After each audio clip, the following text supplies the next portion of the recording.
Give a damn about a hater when I feel like it.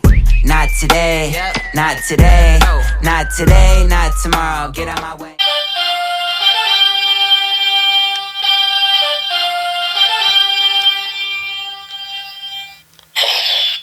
Yo, what's good, everybody? Welcome to Straight No Chaser. I'm your boy Petty Pat, and today we got a very nostalgic, special video for you guys today. We are going to talk about the latest Power Rangers special to hit Netflix, the Power Rangers Once and Always special.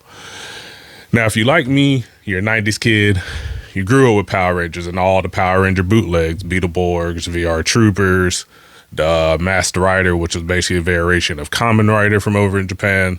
You grew up with all of that. Me, I'm going to make a confession right now that most people don't know from back in my high school, middle school days. I never stopped watching Power Rangers. So I've seen every season up until now. So, well, I ain't going to say up until now. I've skipped some seasons because they just look stupid and the Japanese versions were better. So, but anyways, I digress. But yeah, we're going to talk about this. This is very, very nostalgic for me. I loved to see Zach come back, Walter Jones as the original Black Ranger again. I love to see David Yost come back as the Blue Ranger again. Unfortunately, we did not get the other three, with Thai Train passing away in a car accident years ago. And also the recent passing of, hence this, Jason David Frank. This took us down memory lane with this. But anyways, we're going to start. This starts off with basically right out gate. Billy's fighting Robo Rita and the Putties, and basically getting his ass handed to him until apparently the rest of the Rangers answer the distress signal and come to his aid. And we finally get the opening credit with them running and playing the Power Rangers theme, giving us all the nostalgia feels in the world. And we go into the opening fight scene. Now, we get to a break in the fight scene, and we see Rita is about to attempt to kill Billy. But Trini makes the ultimate sacrifice and jumps in front of the blast last minute and sacrifices herself to save Billy. This, and of course, causes Trini to pass away. And this honestly was the send-off Trini needed, because like we didn't really get to say goodbye to the Trini character. So it was great to get a send-off. We get to the next scene, and Billy and Zach are arguing because we find out that Trini has a daughter named Min that she has been raising all these years since being a Ranger. And they are arguing about whether they should tell her the truth about Rita killing her mom and everything about them being Rangers and them saving the world in their teenage years and all of that. But Zach thinks Zach thinks they shouldn't tell the truth because she's just a kid. Billy thinks she should know the truth because she's going to find out eventually anyway. We fast forward 1 year later. Zach has taken Min and has become Min's legal guardian. They get ready to head out for Trini's 1 year anniversary to the cemetery. We find out they get to the cemetery. Once they get to the cemetery, we hear basically Jason, Kimberly, Tommy, and Billy morph because Rita has now showed up and brought back two of her monsters from the past that the Rangers have fought, Snizzard and Minotaur, with new Robo upgrades. So we go into another fight scene. Oh, side note, we get to see a more updated version of Billy's, I think it's called the Rad Bug from the original series, the modified beetle that he had that could fly and had all like the weather instruments and stuff on it. We get to see a more modded version of that. So that was cool that they brought that vehicle back as a kind of a nostalgia thing. So Snizzard now captured. So we find out Rita has this big new machine. We don't know what it's for yet. And we don't really know her plan right out gate. We just know she's brought back Snizzard and Minotaur to fight the Power Rangers. So we go through this fight scene, and Snizzard has now captured Trini, or excuse me, she is now she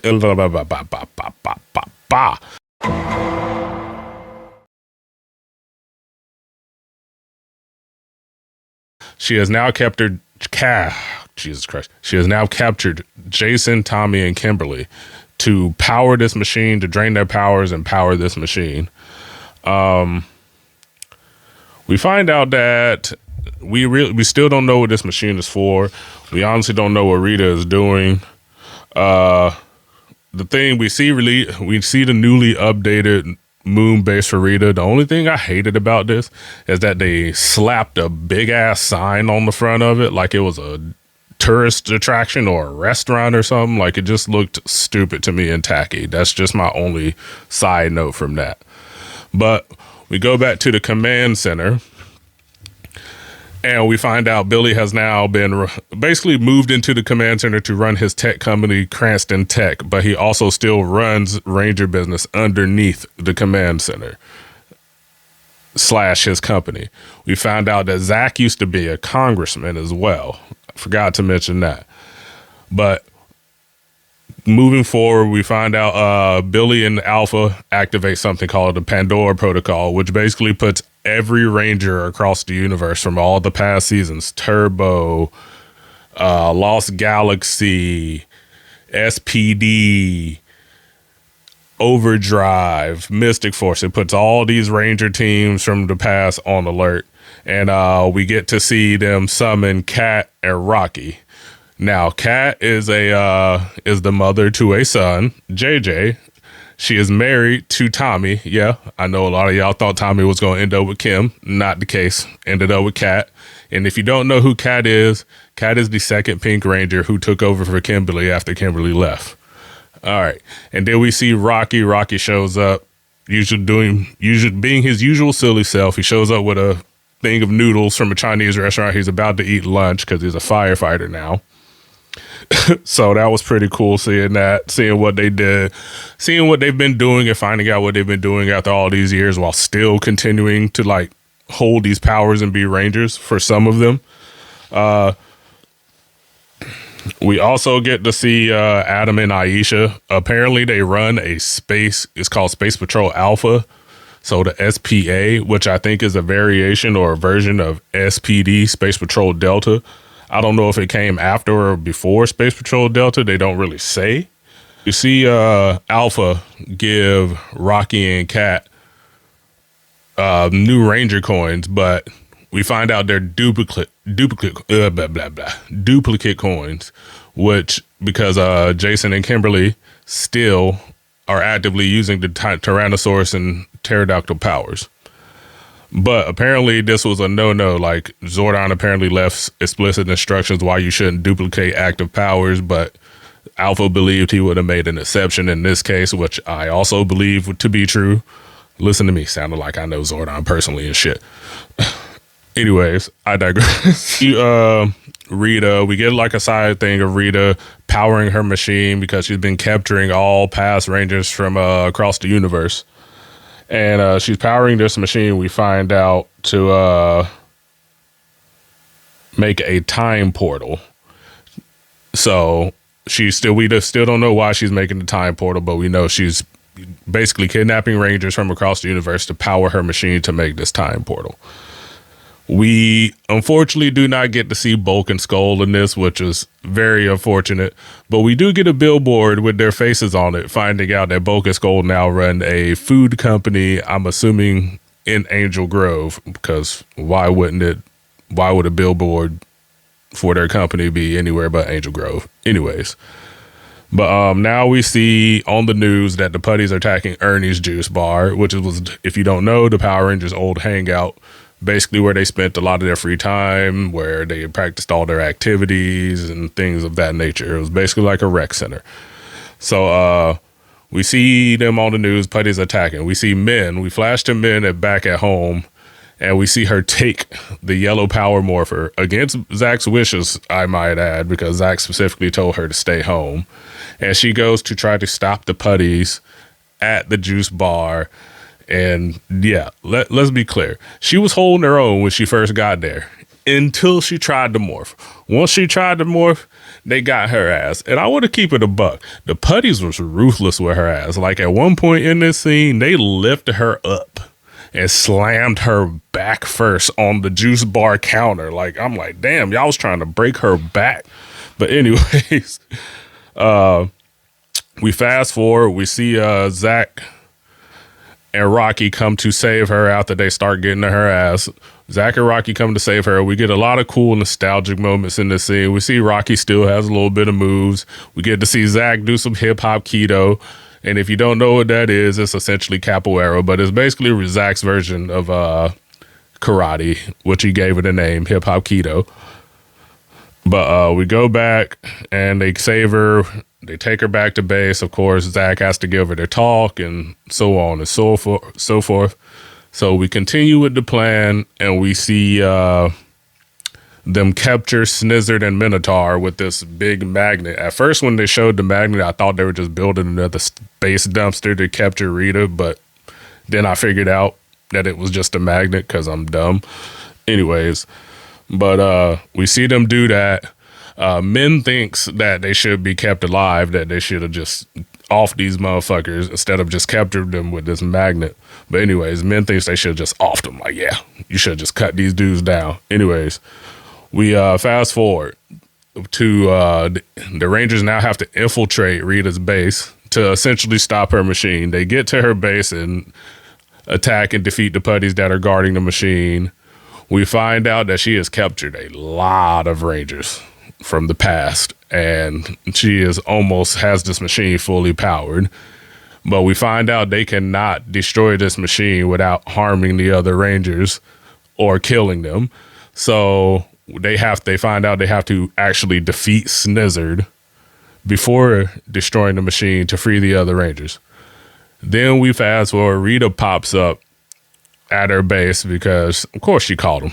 They're not just going to get away with shit that easy, sneaking in, pulling the breaking and entering in Rita's crib, and she not going to catch them? Come on now.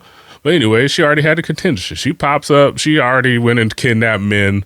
And of course, you know, she tells them the whole plan. She was like, yeah, I created this to build a time porter to go back and basically tell my younger self a wealth full of knowledge from the past. And then I'm going to have her go kill y'all in y'all sleep before Zordon even has a chance to recruit y'all. Like, bro, Rita was on some shit in this. Robot Rita, I honestly want to say was more ruthless than regular Rita if I wanted to keep it a buck. Like, she was on some shit. She was ready to kill these motherfuckers at any moment in time. Like, she was just ready to, bow, you're dead, bow, you're dead, bow, you're dead. Anyways, we fast forward and we have a little fight scene. Again, another break in the fight, and Rita is about to try to off this man, Billy, again. And then we see Min do the same thing her mother does, a selfless act to try to sacrifice herself for Billy so he doesn't get killed. This, in turns, powers the Yellow Ranger morpher. She gets a couple of flashbacks of her mom's memories and her time as a ranger and just her hanging with her friends. And this basically transferred the powers of the Yellow Ranger, the Saber-Tooth Tiger, over to Min. And then we finally, because we didn't get a team morph scene up until like kind of this point, we finally get a full team morph scene with Min saying the magical words, "It's morphin' time." But anyways, we get to this awesome fight scene. They summon their weapons. Let's keep it a buck. The Power Ranger weapons, the OG Power Ranger weapons, are dope. My favorites are the Zach's, Billy's, and Trini's. The Power Daggers, the Power Lance, and the Power Axe, which Zach's was the dopest because who wouldn't want a gun that turns into an axe? Like, the Power Axe was the GOAT of these Power Ranger weapons.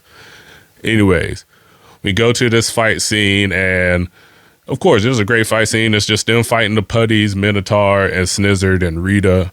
We find out, Rita finds out that they're trying to defeat Snizzard, so she basically throws Snizzard out to the moon surface and makes him grow. So finally, we get to see Billy summon the Megazords, but only him and Min are going to pilot them because they still have to finish Minotaur. So we fast forward, Billy runs Rita through, runs Robo through, blah, blah, blah, excuse me. Billy runs Robo Rita through with his power lance, like stabs this bitch through the chest. Like, they went a little bit less for kids, but it was still for kids with this special. But I feel like it was meant for us, so they had to do some of these things in this special. But we see the Megazord fight. And it was good. It was a pretty good fight. I didn't really care for the CGI of the Megazord, and I'm also mad when they were forming the Megazord, we didn't get the classic Megazord sequence has been initiated sound. So like that kind of pissed me off because like I always enjoyed just hearing that sound when they were forming the Megazord. Like Megazord sequence has been initiated. Like I would love to hear that shit. Anyways. But the Megazord fight was pretty good. The CGI for the Megazord itself, it was okay. I felt the arms were a little short, but anyways, it was geared towards kids. So kids ain't gonna care what it looks like. They just think it's a dope big ass robot formed together by dinosaurs, robotic dinosaurs. Anyways, the fight ends and we see them stop Rita, and it was a good moment, man. We get to see Min apologizing for basically telling Billy off, basically saying like it is your fault that my mom died, which it kind of was, but it wasn't. It wasn't his fault. Like she chose to make that sacrifice. But anyways, we end this special with them basically having a good old powwow back at Ernie's Juice Bar, because of course we got to have that nostalgic moment of them hanging out at Ernie's Juice Bar, and they're just talking about the event that took place, and they basically asked her like what she saw. She told Billy that when the Morpher got struck, that she saw memories of all of their old battles and stuff, like memories. The Morpher showed her memories, and she handed the Morpher to Billy, thinking maybe something might be wrong with it, but nothing was wrong with it. Billy just thinks like it was the morphing grid showing her memories and essentially like how she got the powers. And then we end this with Billy and them telling her about some of the past monsters that they fought. And then we go to a flashback to the original series where they're all at Ernie's Juice Bar and Kimberly is singing a song about friendship and they're playing the guitar. And then this was kind of like the basically tribute to Jason David Frank and Thigh Train, Trini and Tommy, which I loved. I got a little teary-eyed at the end of this because, man, this was a great special. This was a great special. We needed this. We 90s babies needed this. Thank you, Netflix, for giving us this. Thank you, David Yost, Walter Jones, Johnny Young Bosch, everybody who had a part in putting this in motion. We needed this. I loved every second of it. I watched it twice, and I'm probably going to watch it several more times. But I'm glad we got the proper send-off for Trini finally. I'm glad we got a tribute for JDF. But JDF was recent, and that one hurt my soul. But with that being said, that's my time. Keep it classy, motherfuckers. Deuces. Oh, yeah.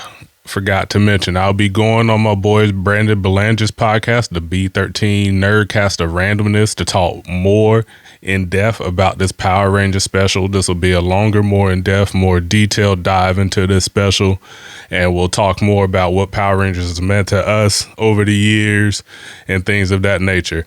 I'll have the link so you can watch his videos and follow him down in the description. Also, I want y'all to go show my boys Josh and Cam Spinney some love at the Brotherly Advice podcast. They over there doing their thing. I also had a link to their stuff down in the description. Hey, we all new to this. Me, Brandon, and the Spinnies. We trying to make a come up to this thing. We trying to get some traction over here. Any support we get, we love y'all. Thank y'all for supporting us. First off, if you supporting us early, thank you. Thank you. But please, check my boys out. Check me out. Share, comment, subscribe. Show us some love. As always, keep it classy, motherfuckers. Deuces. Open their eyes, up they're hiding from the storm. Try to patch in all these holes.